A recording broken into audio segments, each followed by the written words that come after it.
三喽。3种味道是吗？第一个问题，你最喜欢的电影是什么？我最喜欢的电影是 Joker。你是早鸟还是夜猫子？我想我是一只早鸟。早鸟。I know。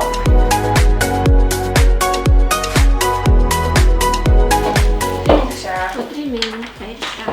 你的第一份工作是什么？当时你有多大？我做过的第一份工作就是售货员，当时我大概15岁左右。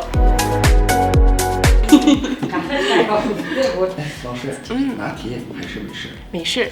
美式。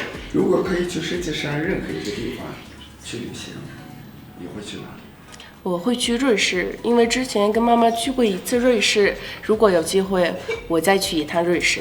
瑞士。对。现在我问你最后2个问题。好。满分10分的话，你给你的幽默感打几分？